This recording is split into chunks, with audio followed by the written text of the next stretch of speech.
Hello viewers, just a small word about the so-called US exceptionalism. You see, there is a tendency in the US, especially in the liberal world of the US, that there is absolutely no peer competitor of the US because of its economic domination, because of its political domination, and because of its military domination. But however, when it comes to reality, when you look at the facts on the ground, you see there are not only peer competitors in economic world, political world, and in military world. Just a kind of a small comment about the impending Trump administration and what foreign policy we're going to experience in the looming 4 years of Donald Trump presidency. The analysts all over the media suggest that Trump's presidency would not be much different as far as the strategy is concerned, but there might be tweaks here and there. For example, Trump might decrease some pressure on Russia by starting negotiations with Vladimir Putin and ending the Ukrainian conflict. But on the other hand, it is expected, because of the war hawks, the China hawks in the impending Trump administration, that there is a possibility, a likelihood that increased economic sanctions would be imposed on China and on the Chinese growth, especially in the Far East. Hello viewers. Senator Marco Rubio, which Donald Trump used to call Little Marco, is being posited as a Secretary of State, and Senator Michael Waltz is being posited as a National Security Advisor of the impending elect Donald Trump's presidency. Both of them had a historical record of being very close to neocons, the war hawkish neocons who used to conduct the regime change operations, used to profess regime change operations and wars in Middle East, in South America, Latin America, and in Europe, in the Eastern Europe.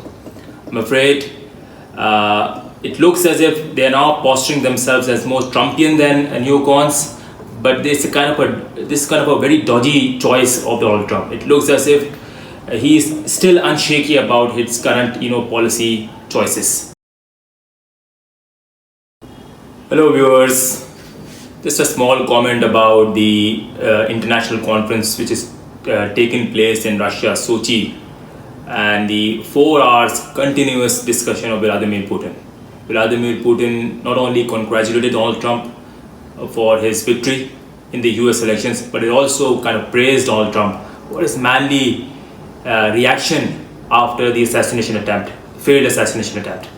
So there is a possibility that there might be a renewed communications between these two great powers, which is likely to lessen the tensions between Russia and the US. That is a positive sign, because Ukraine has really suffered the brunt of these two powers. About 1 million armed men, trained personnel being killed in Ukraine, and the country is completely wrecked politically and economically. Just a small discussion about the state of the media, especially in the Western world. You see what the Donald Trump usually call it as a fake media outlets. Washington Post reported that there is a telephonic conversations between Donald Trump, Elon Musk, and Vladimir Putin, and they laid out concrete details, specific details of how this conversation actually took place, what were the points of discussion. However, Kremlin's spokesman Peskov, which is basically a mouthpiece or a spokesman of Vladimir Putin, denied it completely and said that this is a completely fabricated story, just like the fake news which is expected from the international media.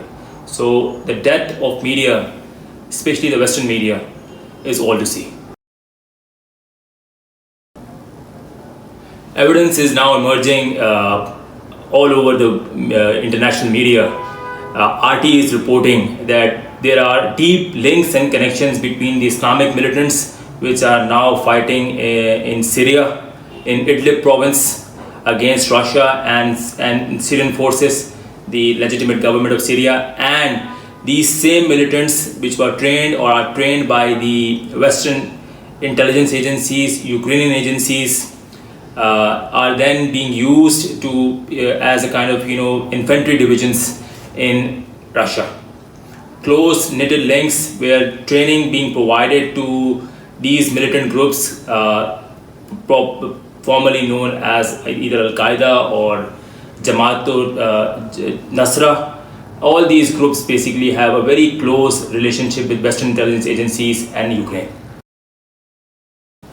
RT is reporting that Ukraine and Al-QAEDA, this group called Jabhatul Nusra and HST, they are basically having a close relationship, military relationship in Syria.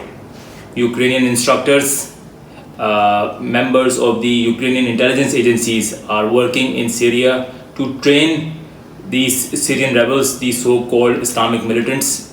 And as a quid pro quo, these Islamic militants, these groups which were closely related to Al-QAEDA and ISIS, are then being transported to Ukraine to be used as a kind of peasantry or the Ukrainian infantry divisions in the war against Russia. So they are close links between Ukraine and Al-QAEDA. Thank you so much. Just a small discussion about the impending political crisis in Israel. Seymour Hersh, one of the world's greatest journalists, is reporting that there are mounting legal complications for Netanyahu, the Israeli Prime Minister, because of its alleged hacking or stealing of the sensitive documents from the intelligence agencies, Israeli intelligence agencies and Israeli military archives. It is being reported, and I think the trial is going on, that Netanyahu has probably stolen through its connections very sensitive documents and presented himself in a very, very positive light using those sensitive documents. And if these charges are proven, I'm afraid that would be curtains, politically speaking, for Netanyahu. Thank you so much.